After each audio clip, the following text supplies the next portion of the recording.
یہ ان کی باتیں سن کر ان کے اوپر عمل کرتے ہیں، اسی طرح جو سیاسی لیڈران ہیں اور ان کے ماننے والے ہیں، وہ ماننے والے وہی بات کریں گے جو ان کے سیاسی لیڈران کہہ دیتے ہیں۔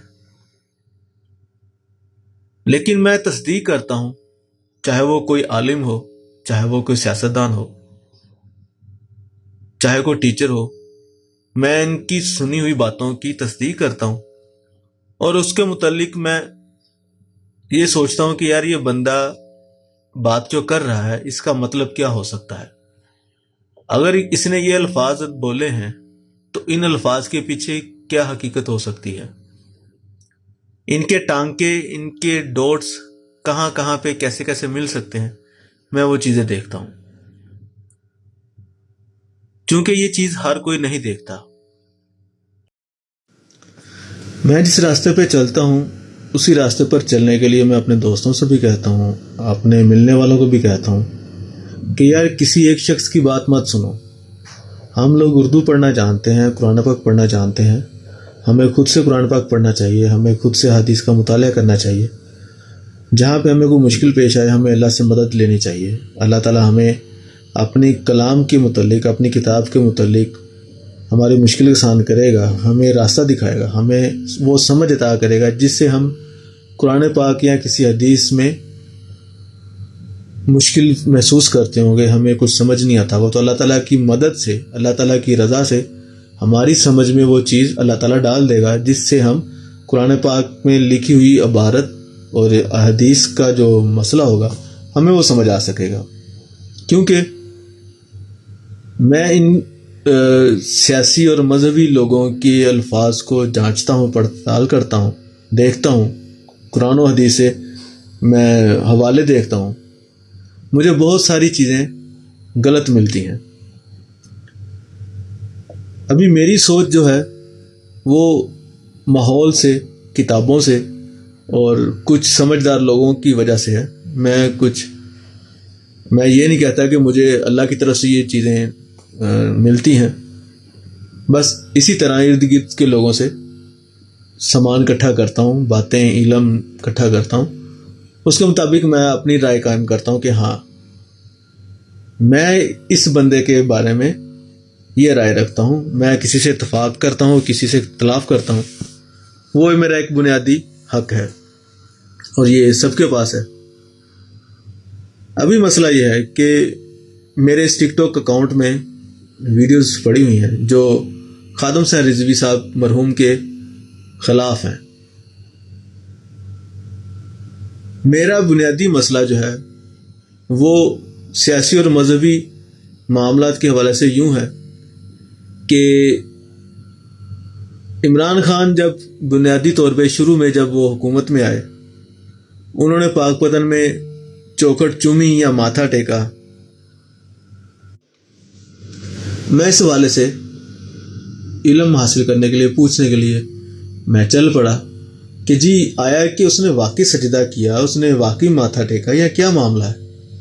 مجھے معلوم پڑا کہ سجدہ کرنے کے لیے، ماتھا ٹیکنے کے لیے 6 یا 8 ہڈیاں وہ زمین پر لگنا چاہیے۔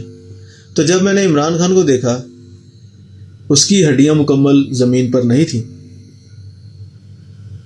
تو اس لیے اس نے جو چوکھٹ کو چوما یا ماتھا کیا وہ اسلام کے خلاف نہیں تھا یا شرک نہیں تھا۔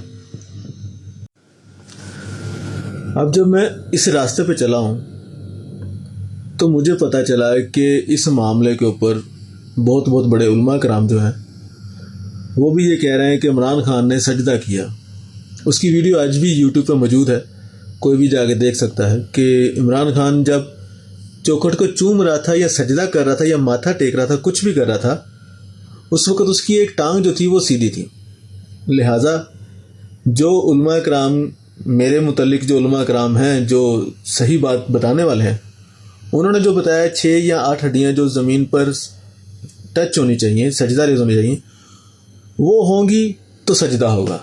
اگر وہ ہڈیاں ٹچ نہیں ہوں گی زمین سے تو سجدہ نہیں ہوگا۔ ان کی اس بات کو دیکھتے ہوئے عمران خان کا جو چوکھٹ کا چومنا تھا وہ سجدے کی زمرے میں نہیں آتا۔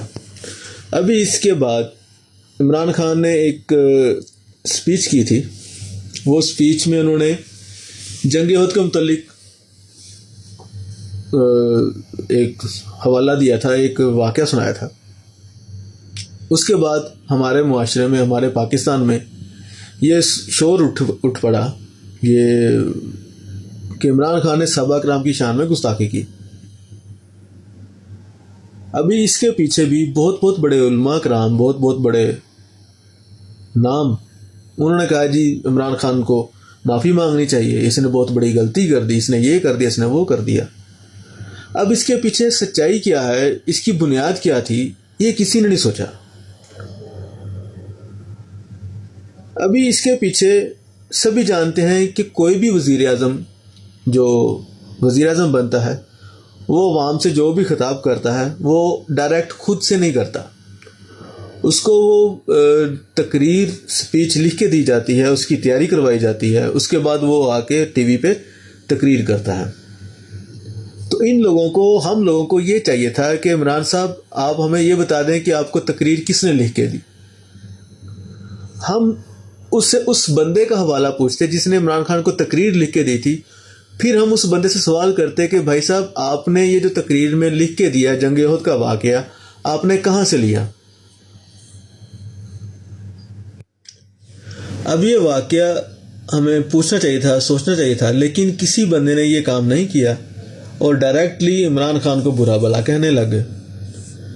ابھی جب میں اس کے پیچھے چلا ہوں تو مجھے بہت ساری کتابیں ملیں جن میں یہ واقعہ نہیں تھا، لیکن پھر مجھے ایک کتاب مل گئی جس میں یہ واقعہ ہو لکھا تھا، اور وہ امام بخاری کی لکھی ہوئی کتاب تھی. اب میرا سوال یہ تھا، میری بحث یہ تھی کہ آپ عمران خان کو کیسے غلط کہہ سکتے ہو جب ابھی اس موضوع پہ عمران خان کو غلط نہیں کہا جا سکتا تھا. غلط وہ تھا جس بندے نے تقریر لکھ کے دی، اس کو پکڑا جانا چاہیے تھا. پھر اس کے بعد اسے پوچھا جانا چاہیے تھا کہ بھائی تم نے تقریر کہاں سے لی، تم نے کہاں سے کاپی کی، کہاں سے پڑھا. پھر اس کتاب کے پیچھے جاتے، اس کتاب کو پکڑتے. لیکن چونکہ اب وہ ایک نام بڑا تھا، امام بخاری کا نام تھا، اس کے اوپر کوئی بندہ نہیں بول سکا. وہ پتہ نہیں کس فرقے کی تھی، کس فرقے سے متعلق تھی، کس بندے نے لکھی تھی، اللہ بہتر جانتا. لیکن وہ کتاب بخاری کے نام سے موجود ہے ابھی بھی. اس میں جنگ احد کا وہ واقعہ لکھا ہوا تھا. لیکن ہمارے ملک کے مولویوں نے، پڑھے لکھے علماء کرام نے اس کو عمران خان کے ساتھ منسوب کر دیا کہ عمران خان نے گستاخی کی، لہذا عمران خان کو معافی مانگنی چاہیے.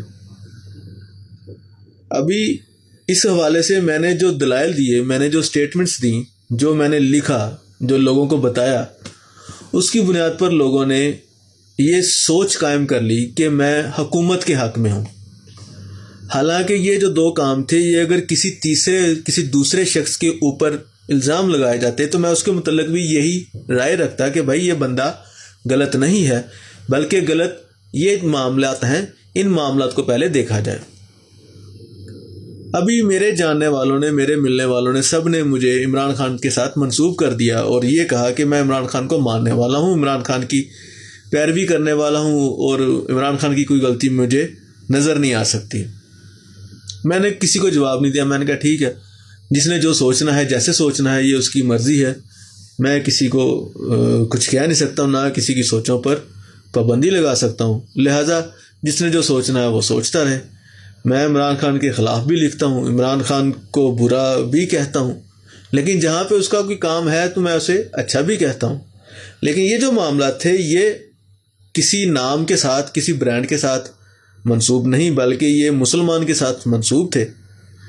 میں نے ایک مسلمان ہونے کی حیثیت سے جو مجھے علم ملا، میں نے جیسے علم حاصل کیا، میں نے اس کے مطابق اور اس کے متعلق میں نے ایک فیصلہ کیا، ایک رائے قائم کی اور اس کے متعلق لوگوں کو بتانے کی کوشش کی. میرا کام یہاں تک تھا. اب اس کے بعد چلتے ہیں ایک پرانی بنیاد کے اوپر،